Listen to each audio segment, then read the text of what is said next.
Hey everyone, welcome back to the Road to 2000 series. This is episode 17. So this week I played a few rapid games. I think I played four or five, which is a bit more than usual. And yeah, I think I finished with like two wins, two losses, and a draw. So kind of yeah, didn't go up or down that much in rating. But yeah, I thought this one was probably the most interesting game. I sort of definitely didn't play the opening so well, but then kind of had to fight my way back into the game. So yeah, let's see how this one went. So I had the white pieces and I started with e4. Let me just make sure. Yep. And my opponent played the Sicilian c5, which I've been facing a lot lately. So I play this knight f3 move first, sort of disguise my intentions to play c3, which I'll do like on a later move order. My opponent played knight c6. Now I play c3.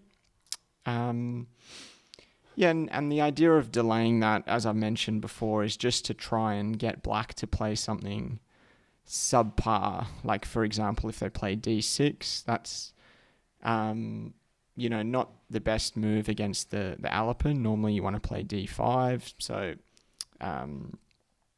c6, playing knight f3 first, just disguising my intentions with c3. My opponent gets the knight out to f6, and I push the pawn to e5, which is sort of the standard idea. Then my opponent jumps into d5 with the knight, and I play d4. And yeah, all of this is pretty standard, even after takes. This is kind of a common position. And yeah, I think I really should know what to do in this position. I had a bit of a think here, and it's black's move after takes. After black played d6, this position I had a bit of a think. So the move that sort of comes to mind, I think, is bishop c4, and that's the move I was kind of looking at, the most in this position. But after bishop c4 and let's say the knight moves to b6, for some reason here this isn't what happened in the game, but this is just what I was thinking. I had sort of tunnel vision on sliding the bishop back to b3. And after bishop b3, there's just takes, and queen takes, which didn't look so good to me. And if you take with the knight, it sort of just transposes into a similar position, but the knights are off the board. So I thought that line was pretty much forced after bishop c4, because, okay, the knight moves, I move back with the bishop, and now black is able to instigate this pawn capture. I thought maybe here I could castle and just give up a pawn or even two, for some really quick development.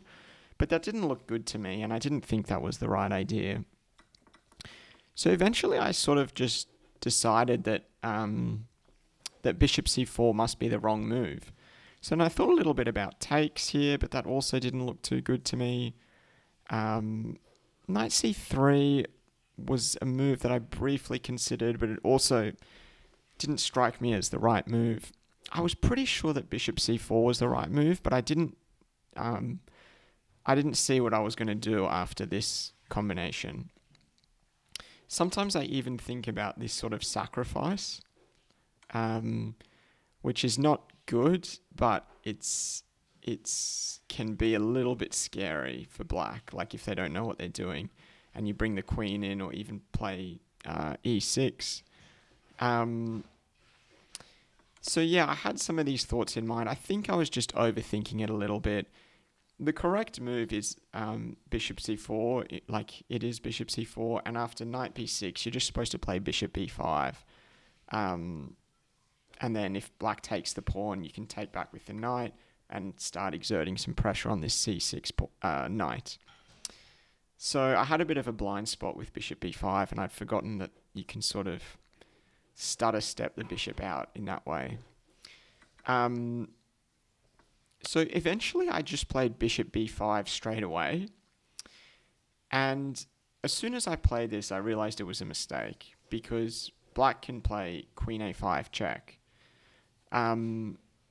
Luckily for me, that doesn't just lose the bishop. That doesn't lose a piece because you've got knight c3. And after the knight takes, you throw in bishop takes on c6 with check. But that was sort of lucky more than anything. I just spent ages considering bishop c4, and then when I realized I didn't like it, I just played bishop b5 without thinking it through very much. So, not an ideal sort of thought process there. Black did play queen a5 check. I brought the knight to c3. And after the knight takes, very important here to take the knight on c6 first with check, because if you were to take this knight, then you would be losing the bishop. But I took on c6 with check, and after black recaptures, I take the knight. Black gives a check on c3, and I play bishop d2. And yeah, in this position, I'm down a pawn. I didn't think it was so bad though, and in fact black really needs to play queen d3 or queen c4. Apparently those are the only two moves that work, just preventing me from castling. But after black played queen a3, actually I'm sort of back in the game now with castles. Not that I was ever out of the game, but I just mean from an evaluation point of view, I'm a little bit better, which is kind of interesting because, I suppose black's spent a lot of time moving their queen, and I've got a bit of a lead in development here. My rooks are coming to the game. Black's king is still in the center. Okay, but in this position, black played bishop g4, which is, a nice looking move, especially since this queen also targets the knight there. And I mean, lots of moves look good here, I think. Like, rook b1 looks quite good, rook c1 looks quite good. I think there's nothing I can do about black sort of disrupting my pawns like this. I don't want to trade queens, so if black were to take here, I wouldn't want to take with a queen, I don't think, because I'm down a pawn and my pawn structure is going to be bad. So, yeah, in the end, I played just taking on d6. Wasn't the best move, but not too bad either. I think my idea was just to try and open up this king, like if black were to recapture with a pawn, I could bring the rook to e1 quite quickly. Okay, but black took on f3 first, and I could just autopilot take back, but I actually played d7 check first, which is a move I quite like. Just saying that I'm going to lose this pawn, I might as well bring black's king out a bit into the center first before I lose it. Okay, black took with the king, and then I took the bishop on f3. And then black played e6. And if you look at this position, I'm down a pawn, and if some pieces were to be traded off, like the queens in particular, it would just be a really bad endgame for me. I mean, I've got 4 pawn islands here, and yeah, that would just be really bad. So I had to keep the pieces on the board, and I had to try and, attack, I think, like create some some dynamic play, which I feel was actually quite fun for me because I often in the games I think I've got a tendency to play like solid and positionally and just win a pawn. I feel like I'm normally in the sort of situation that black was here. You're up a pawn, try and disrupt their pawn structure and then trade pieces. Whereas here I was on the other side, needing to create some dynamic play. So again, a few moves look good here. I think rook b1 looks quite good to try and get in here, just in the spirit of that dynamic play.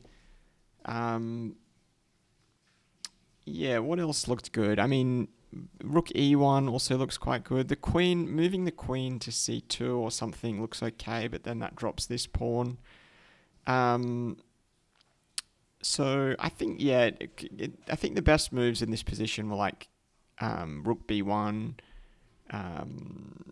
yeah, or queen b1. I think I ended up choosing bishop f4, which was kind of the worst option of that lot.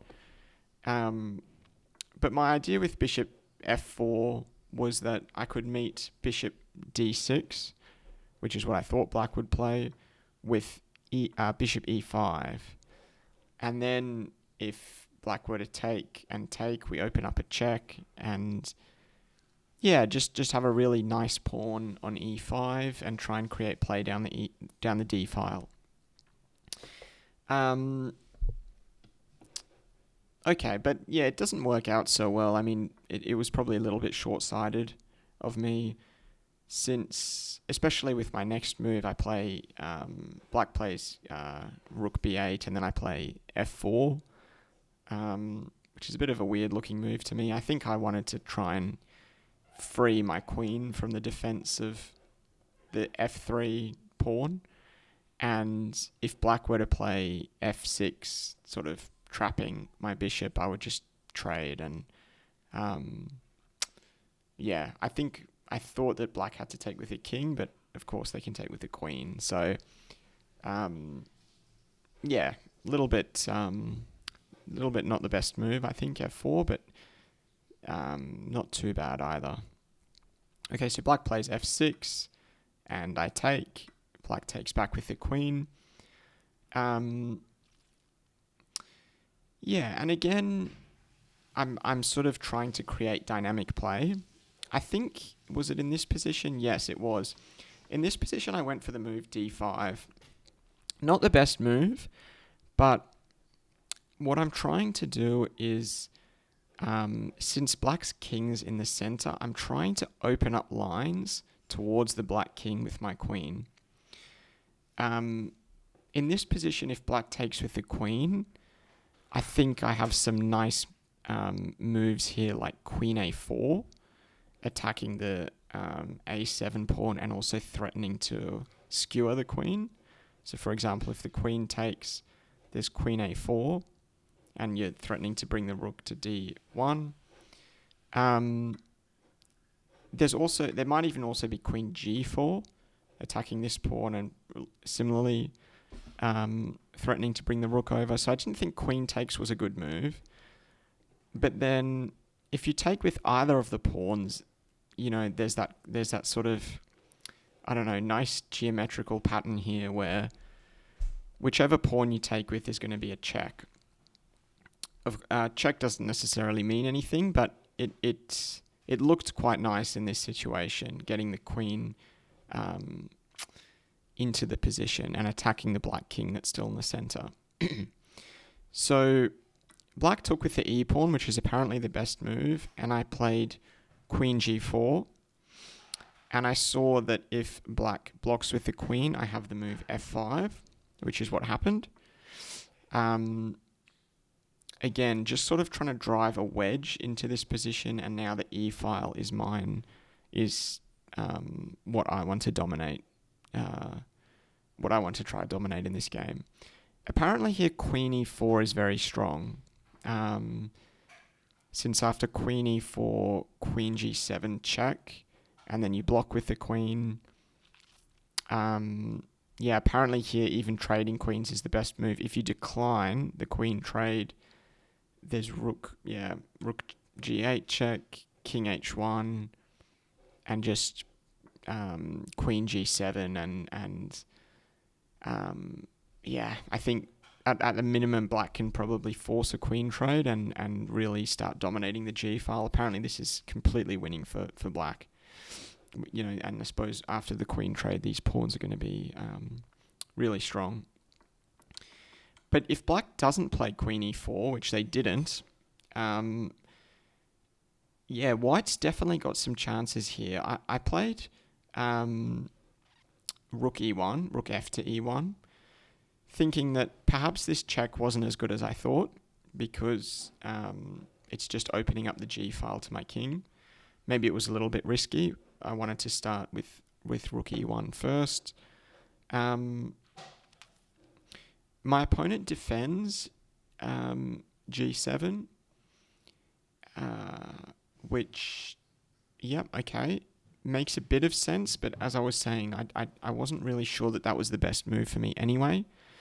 So here I really wanted to play rook e6, which was the best move.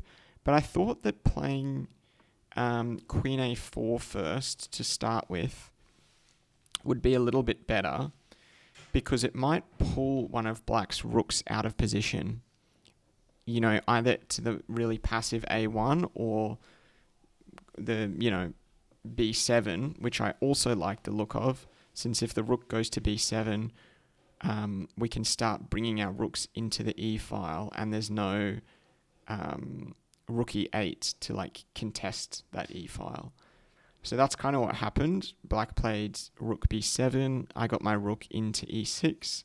And after queen c5, I brought the other rook to e1.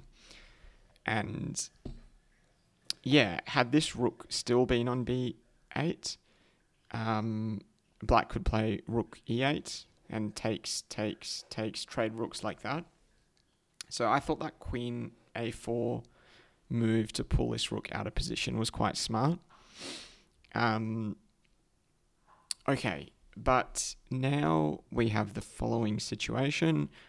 Black played g6, which makes a bit of sense just to try and open up the g file themselves towards my king. I bring my queen to h4. I sort of thought that I could allow this check. Apparently queen g4 was the best move, since that doesn't allow the g file to open, at least not immediately. Okay, but I allow the check. I move to h1. Had I played king f1, I think I'm going to be in a bit of trouble with queen b5 check. And that might... I'm either getting mated or that might at least losing a rook. Like, for example, king f1, there's queen b5 check. What do I have to play? Rook 6 to e2. Yeah. And apparently king c8 is strong. Okay, I didn't see that. For some reason, I just didn't want to allow this check, so I moved my king instead to h1, which was the correct move. Queen goes back to f8, which is apparently a really big blunder. And the reason it's a blunder, well, both of these moves win. I played queen takes on h7. Apparently, rook e7 check is very strong.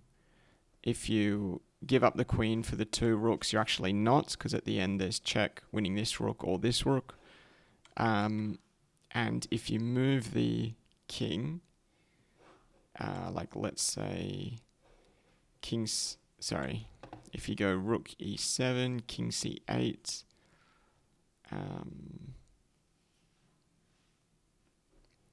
okay, queen takes on h7 apparently is very strong. Okay, and that just dominating the seventh rank, that does look good. But instead, I took on h7, which is also a good move. My opponent blocked with rook g7. Then I took on f5.